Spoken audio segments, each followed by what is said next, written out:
But for me, as the leader or as the project manager, you've got to know your people, and you got to know all 56 of them in my case. Welcome to Manage This, the podcast by project managers for project managers. This is our bi-monthly meeting to talk about what really matters to you as a professional project manager. It's our goal to give you some words of advice and encouragement by hearing the experiences of other professionals and leaders in the field. I'm your host, Nick Walker, and with me is the one who holds down the fort here, Bill Yates. And Bill, today's podcast is a direct result of a request from a listener. My request. Yeah, how about that? We heard from Amy. I think she's in Washington State. Yeah, she reached out to us and asked specifically that we have a guest on our program, someone involved in public safety, particularly when it comes to managing wildfires. Right. And we are delighted. Wendy did some research and she contacted Mark. And it came together with Mark, so we're delighted to have Mark on as our guest and talk through this in detail. Well, let's meet him, all right? U.S. Forest Service Retired Division Chief Mark Von Tillow started his career in fighting wildfires in 1986 on the Tahoe National Forest. He's been a team member working engines, hotshots, and helicopters, and he was the incident commander for California Team 3 for many years. Mark has extensive fire experience as well as some all-hazard responses, such as in Hurricane Rita in Texas, the Space Shuttle Discovery Recovery Mission as well. He was the commander in 2017's Whittier fire in Santa Barbara County, California, and also in the Thomas fire later that year. He also commanded the fighting of the Soberanes Fires along the Big Sur coast, one of the costliest wildfire operations in U.S. history. Mark has a passion for this work and wants to pay it forward. And Mark, we welcome you to Manage This. Hey, good morning. Thanks for having me. Now, I've got to ask you first off, we have just come off one of the most destructive wildfire seasons in California's history. Fresh in our minds, of course, is the fire that destroyed the town of Paradise in Northern California, the Camp Fire. This is obviously a career that takes a special breed of human. What led you to this career choice? So this may seem like a different way to start this conversation, but really it had to do with my father passing away when I was 12. He had a heart attack in front of me, and this was pre-911 days when you just pick up the phone and dial 911 now. But I had to run around the block to get to my grandfather's house to tell him what had happened. He came back, and it just seemed like a long delay for emergency personnel to get there. That was really my first exposure to that, and I thought, I'd like to be that person someday trying to help somebody. So that's really where it started. Fast forward along through high school, graduate, go to work for a company called Hewlett-Packard, but I was also volunteering at a fire station, and that really seemed to resonate with me more. So I worked nights at Hewlett-Packard, and I worked days during the fire station, and then found out about this wildland firefighting thing and decided to apply, and almost forgot that I applied when they called and said, "Hey, we have a job for you." And I said, "Great." Wow. And so I left Hewlett-Packard and went to work for them and never looked back. We want to start off, too, by sort of giving our listeners a little bit of perspective on kind of what it is you do. And a good example of that, I think, was back in July of 2017 when you were the commander on the Whittier fire in Southern California. This one presented some special challenges, not the least of which was trying against incredible odds to rescue 80 children trapped at the Circle V Ranch camp during the height of the fire. Give us an idea of what went on there. So, interestingly enough, that morning, that day, there was already another large wildfire going on near my station. And I rolled out of the station that morning, and they had a very large column on it. And I was thinking to myself, it's awfully early to see that kind of fire behavior. They're going to have a rough day, and so I'll just hope that it's okay. And I went to work, and it was a very hot day. And about 1 o'clock, the tones went off for a wildfire on my district. And as soon as I came out of the station, I saw the smoke, and I thought, wow, we're going to be in for it. It was probably 110 degrees that day. Thinking ironically to myself, because this is how we think sometimes, I was thinking, boy, I shouldn't have said anything this morning about the other fire, because now it's happening to me. But as I rolled up on scene, there was some people trying to get out of the driveway that I pulled into. It forked one way to the left, one way to the right. The Whittier fire, or the Whittier camp to the right, and the Circle V to the left. as I got out of the car, I realized we had a language barrier. It was a Middle Eastern language that I wasn't familiar with, and they were having a hard time understanding me. And so I was trying to evacuate them out, and they finally got the word that I needed them to drive out, and then they got going. And as I looked over to the other side, my friend Ray, who was a camp counselor at the Circle V Ranch, said, "Hey, Mark, do you want us to come out?" And I said, "Yeah. Do you have any kids?" And he says, "Yep." And then he goes, "We don't have any wheels to get them out." And I said, "Well, then stay there. We'll try to get somebody up there to shelter in place."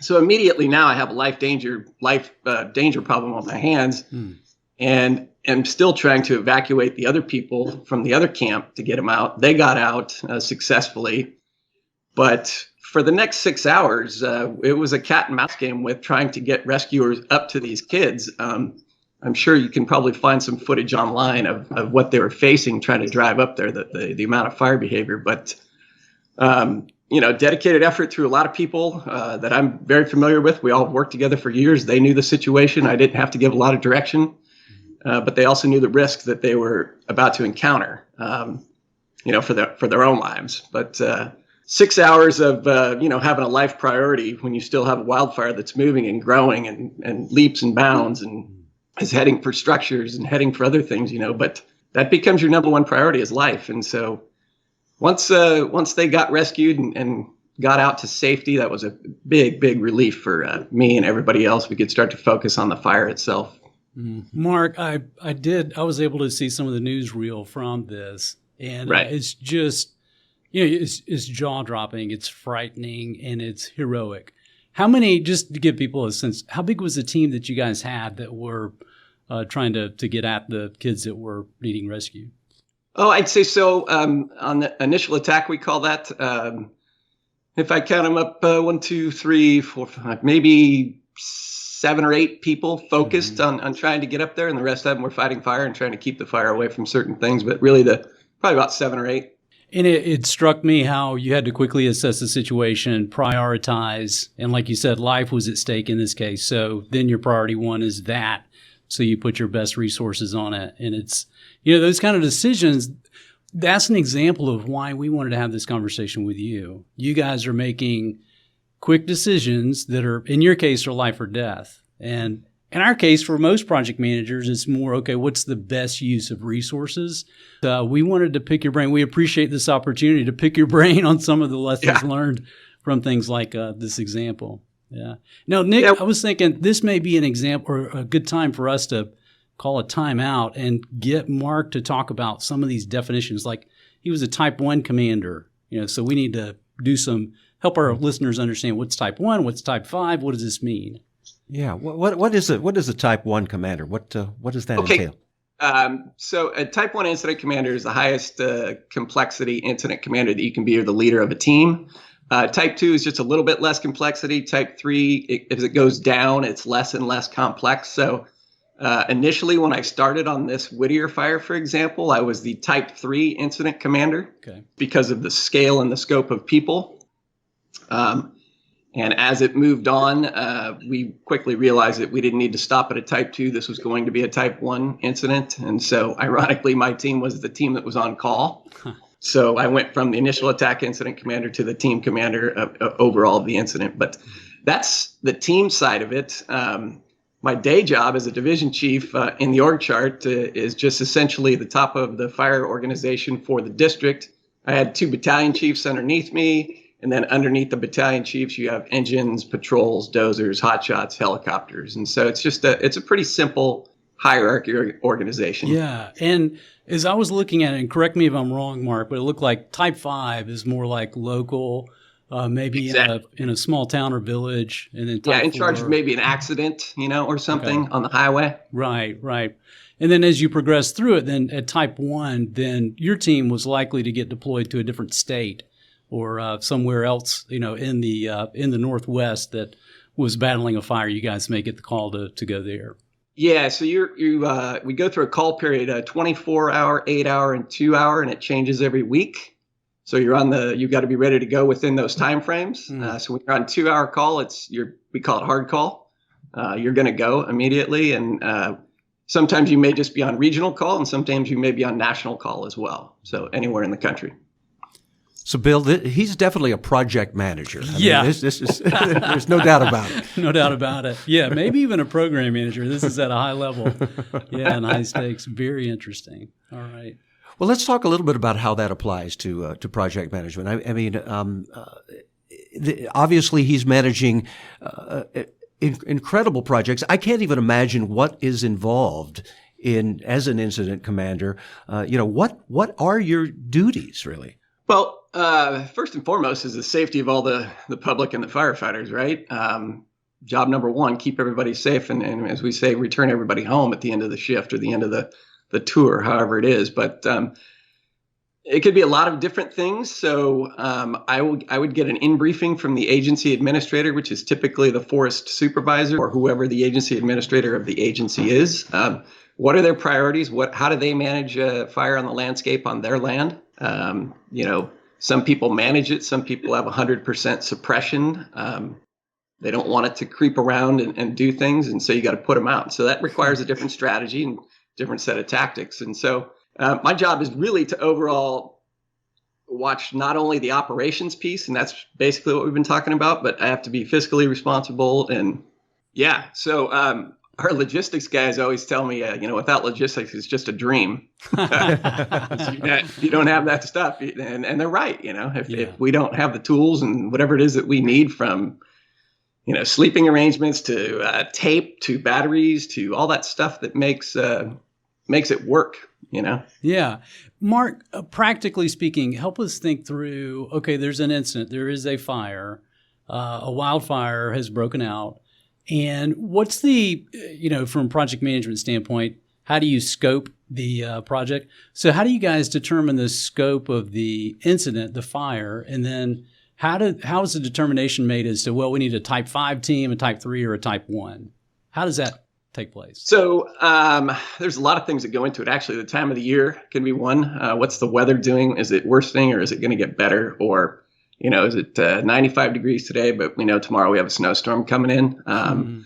So lots of different ways to think about it. But really, it's when you have just the general summer fire going on, the complexity rating sheet is what we use. And it's just a form that comes out of the National Wildland Fire Coordinating Group that asks a series of questions that you can answer yes or no to. And you add up a number and it says, maybe you should consider ordering the next level team. But that doesn't mean you have to, because your weather may change or your resources may become more abundant, or maybe you don't have, there's a lot of things that go into the complexity incident. As an incident commander for a type 1 team, do you have peers who are also speaking into that, or are you guys kind of waiting for orders? No, so we have peers. We have what we call the C&G, the Command and General Staff. So it's the 5 of us or 6 of us, the logistics, safety, plans, finance, operations, liaison, and information officer. Those are the key components to the team. And so they'll be able to evaluate on the in-briefing if they're going to, the example, I guess, would be the space shuttle recovery mission, right? That was a logistical challenge more than it was anything else. So it was heavy on logistics that time, not necessarily operations. Yeah. So there's a need for a lot of communication among peers, and then coordinating who's got the best resources and the best abilities to go at this. Correct. And there's a lot of communication that goes on, not only internally, but externally in our agency with other agencies. Right. So I'm kind of laughing, Mark. I'm thinking of the project managers that are listening to this going, yeah, our company doesn't do that. We don't talk. Right. Well, surprisingly enough, even we're really not any different than any other company. We have parts of our agencies that don't communicate that well either, and really that's the core of success. There's got to be times, I'm thinking about, communication with team members and motivating team members. There's got to be times when it's a little downheartening, really. The nature of the work is there's a lot of bad news involved. And that sometimes occurs with other projects. How do you keep the team motivated? How do you keep their incentive going? Yeah, you're right. I was talking to a friend of mine the other day who referred to as her sad bucket was full, and I thought, well, yeah, that's what we face a lot of times. It's not always a good outcome. We do have, horrific injuries and fatalities. And so how do you keep the team focused on the mission? More and more communication. And it really is up to me to understand how everybody on the team is going to react to a given situation, whether it's, a bad situation, a good situation. I've had people that have lost their homes on the incident that they were on. So how do I address that as a leader? Again, you just need to communicate with those people. And I think that's the biggest thing, not shying away from it, but taking it head on and asking the hard questions, One of the questions that I wanted to ask you, and it's a little bit it's kind of a leadership related question. I think you can relate to this as a type 1 commander. There were times where you were dropped into a location where you were taking the position of another leader. So a wildfire may have grown such that, now we need a type 1 commander. So Mark and his team come in. That I think many project managers can relate to that. It may be that my project has gotten so big now management says, Bill, you're not capable to manage this.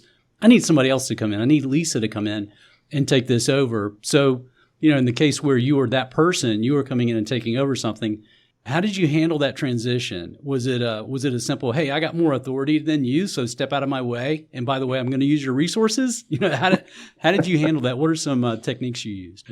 Certainly sometimes it's an awkward situation with some people because they feel like if we just hang on to it for a few more days, we'll get our arms around this thing. Yeah. There's no need for a type 1 to come in here. But, I don't make those decisions. When I'm ordered, we follow, if somebody wants the team, we're going to show up. I've had the discussion with other leaders prior to taking it over. There is a shadow period that we have to get up to speed. They'll brief us. And I'll ask that question. I said, so if you stayed here 4 or 5 more days, would you be successful? And if, they say yes, and I agree with them, we'll both go back to that agency administrator and say, look, you can save a lot of transition time here, and a lot of less exposure for these new resources trying to get up to speed if you just give them a few more days. So yes, we have the conversation. And other times it's pretty straightforward that no, you're not, this is going to even go bigger than me. I may get replaced in 14 days. That's such an outstanding point, Mark. And I got to admit, there are times in my career when I wish I'd had the boldness to approach the person that I was, stepping in to replace and say, "Hey, do you mind? Just me and you. I want to have a one-on-one with you. Tell me what's going well from your opinion, and tell me what your challenges have been. What do I need to be aware of here?" And I'm with you, man. There are times when that's just not going to happen. But there are opportunities to be bold and go ahead and ask and see if that person is open to the conversation because it could save your team so much heartache. So that's it's just sometimes it's just straight personalities that don't get along. Right. That person may go, "No, you need to take this over. I can't work here." Yeah. It's fine. If that's what needs to be done, that's just what needs to be done. One of the issues that seems to always occur on project teams is the issue of trust, especially when you're talking about life or death situations like you're involved in. How do you build that trust and make sure that the team trusts the leadership? Yeah, so I thought about it when I first became the incident commander, or when I came over as an operations section chief to the team. They knew me, but they didn't work with me on a regular basis. So how did I build their trust? How did I trust them to do whatever it was? One of the key things that I used was trust but verify. So I'm going to give you the rope. I'm going to let you go, but at some point I'm going to come check on it to make sure that the end state of what I thought I wanted to have happen is happening. And we share the same vision. And so there's a little bit of friction sometimes with that, but that's the best thing to have happen to build trust so that you don't have to worry about it down the road. I think you have to give people the opportunity at their level. So, going back to trust but verify again, giving people the freedom to do what they need to do, but also making sure that it meets your expectations as a project manager or a leader. You have a vision in your head. Did you communicate that vision clearly to the rest of your team? Do they understand what your end state looks like? And does it meet what the agency administrator is, who we're working for ultimately? Some people want fires mopped up 100%. Other people want it mopped up 50 feet inside. Does the team understand that from our perspective, why we're not mopping it up 100%? It's for a safety reason. There's a lot of snags in there, whatever it is. But, trust that they do the right thing. And again, everybody understands that in our world of that time compressed environment that we work in, and we're making quick decisions, everybody needs to come home. That's the goal. Mark, I was trying to recall, on a Type 1 team as incident commander, how many did you have, like 40, 50 people on that team? 56 people on the team. 56, okay. And I'm thinking, as a leader of this team, you're thinking, I've got people at all different levels in terms of experience and even, that level of trust that you built up with them. So I think a project manager, I think of myself with past projects, there were times when I wanted to delegate to someone, and I had to pick the right thing to delegate to them. And sometimes I'd do the right thing. Sometimes I give them too much responsibility too early, or maybe not enough. And then I really needed to count on them later, and they hadn't had that experience that I wished I'd given them. So do you have any advice for how do you delegate to someone to let them grow in a quote unquote less risky task so that you can count on them later when the stakes are higher? So that's a great point. And the one thing that I've used, and this doesn't come across as sounding bad, but everybody's under observation, right? Yeah. And that goes for me as well. I'm under observation as a leader because you're looking up and they like the way you lead, or some don't. But as far as how do you pick that right person and get the right delegation going, and then I think you have to watch their skill sets. It's knowing your people, having conversations at the dinner table, at the breakfast table, whatever it is, finding out who they are, what their interests are. Maybe they have a special interest in something that you didn't know about. You can relate. How can I relate that into the incident or the project down the road? That person has a skill set that I need to expose. We also have trainees, a lot of trainees. We carry 13 trainees. And so those are people that are trying to get qualified in a particular position. And we really watch those people to see what are they bringing to the table. And maybe something else gets exposed. It's like, you shouldn't be a trainee in logistics. You should be a safety trainee because you're really good at safety, or whatever it is. But for me, as the leader or as the project manager, you've got to know your people, and you got to know all 56 of them in my case. That's great. And I'm just thinking of the numbers there. So 1 out of 5 on the team, you really got a special observation on them. They're being trained. And I think that's something for us to think about is we need to have that attitude with our project teams and always be looking for that growth. That's cool. I think sometimes we don't dig. I call it reach deep enough in the well, with our younger people. It takes a long time for us to get qualified over the years at certain positions. But there's some younger talent out there that if we didn't have the bureaucratic process, I think would be very, very good in some positions. Right. There's one topic that I really want to ask you about because it's unique for the type of role that you've been in, and that's communication, especially communication to the public. I mean, right. We talk a lot about communicating to stakeholders. Well, communication with the public for you, with the wildfires, especially in the incidents that you guys dealt with, there are two edges to that sword. The public is craving information, and it could be because it's my community that's on fire. I want to know. I want information as soon as you have it, good or bad. But there's a lot of experience that you have to know what's the right information to give at the right time. What advice can you give us on that type of public communication? So let me start this off. With today's social media, everything out there, some people believe in Twitter 100%. Some people believe in whatever it is, and that's the truth. And so for me, I found out that doing public meetings, it was important for me as the leader, the project manager, to stand up there, give them everything that I knew about the incident, the situation, the priority. And what we often face was, my neighborhood is threatened next. Why aren't you doing anything? And right. So clearly explaining to them that sometimes there's a competition for resources when we have so many fires going on in California, that we're well aware that your community is there and we're doing some stuff in the background, but it's not making headlines because this particular community is really at risk. And so we have to prioritize. And I make sure that I explain all that to them so that they understand that we're thinking about that. And really that helps stop a lot of the questions and stop a lot of the social media stuff that, if they just come to these public meetings, they'll get the absolute most up-to-date information that they can get. But as a leader, you got to lead from up front on that stuff. And I really believe that. And I've got to ask you, because being a member of the news media myself, I've got to ask you, what are the challenges in dealing with the news media in a situation such as I can that? tell you what challenges I have with you, Nick. Yeah. Oh, yeah. Okay. All right. Well, we'll talk about that later. We'll do that Step offline. outside. Well, I think, there are challenges sometimes.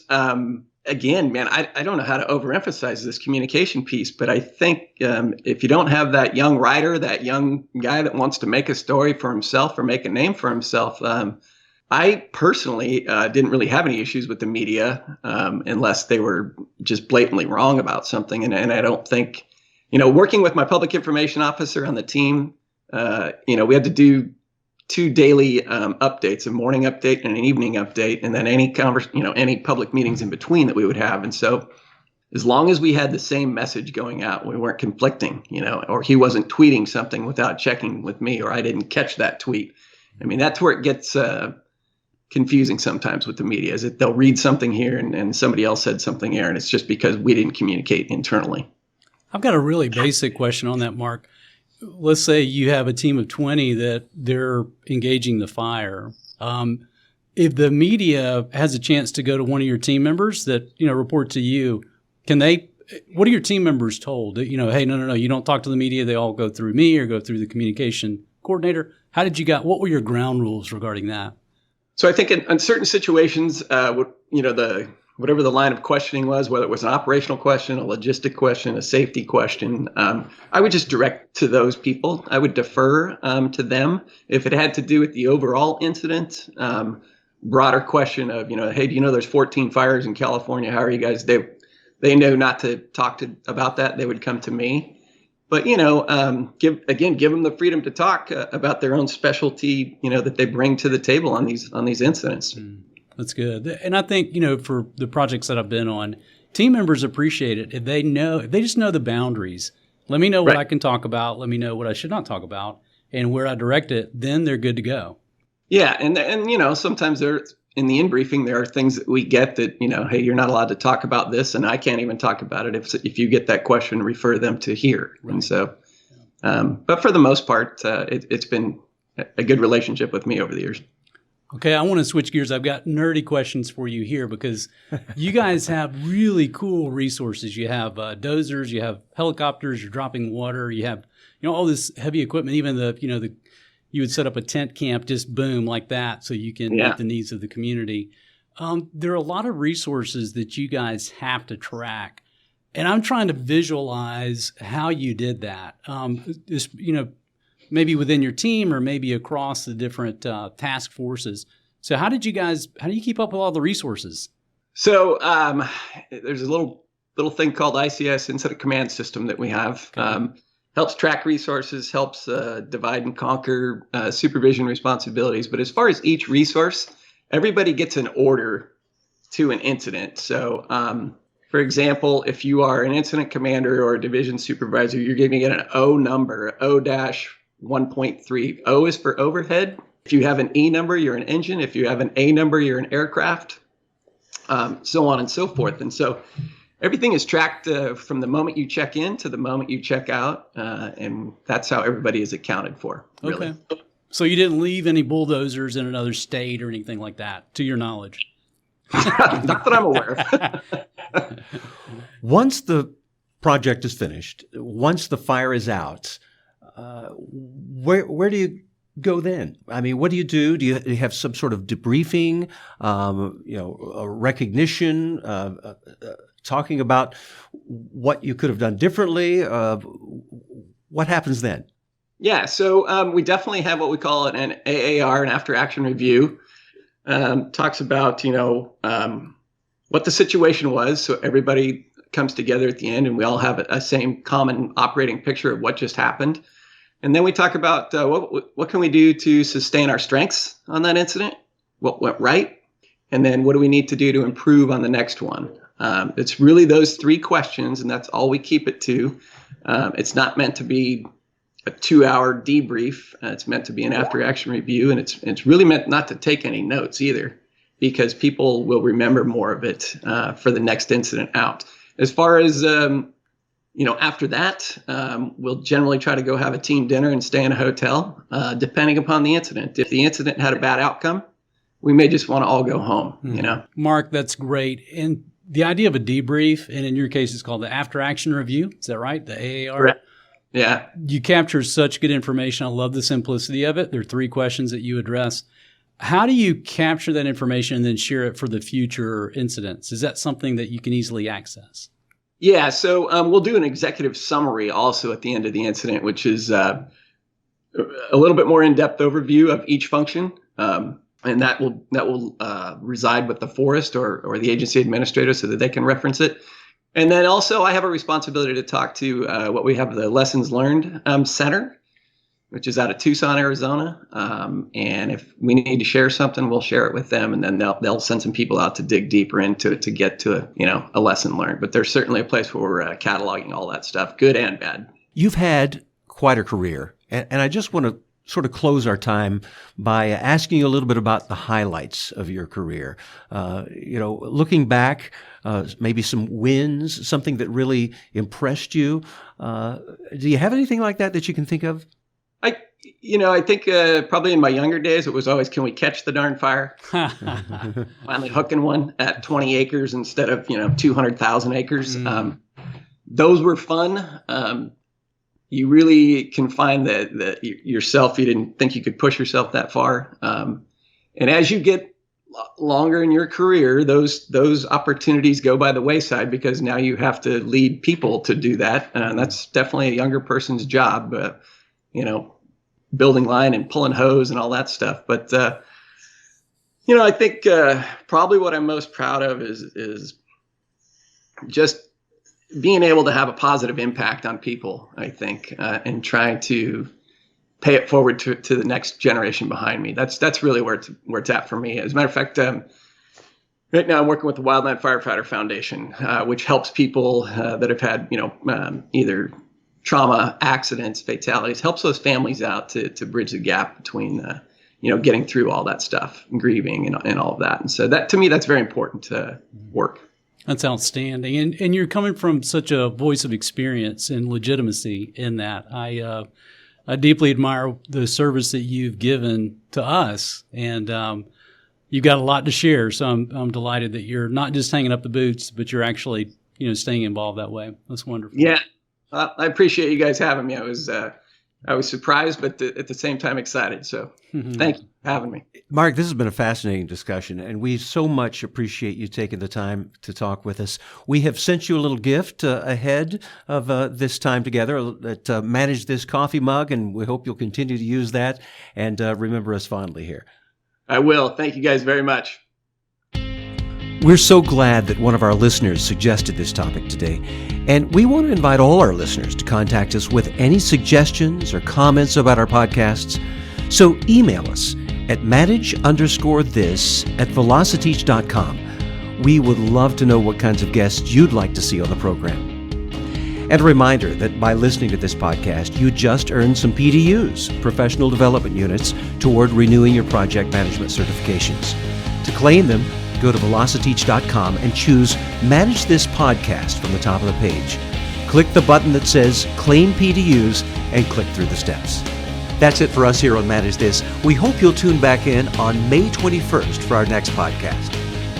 In the meantime, please visit us at velociteach.com/managethis to subscribe to this podcast, to see a transcript of the show, or to contact us. And tweet us at manage_this if you have any questions about our podcasts or about project management certifications. That's all for this episode. Thanks for joining us. Until next time, keep calm and manage this.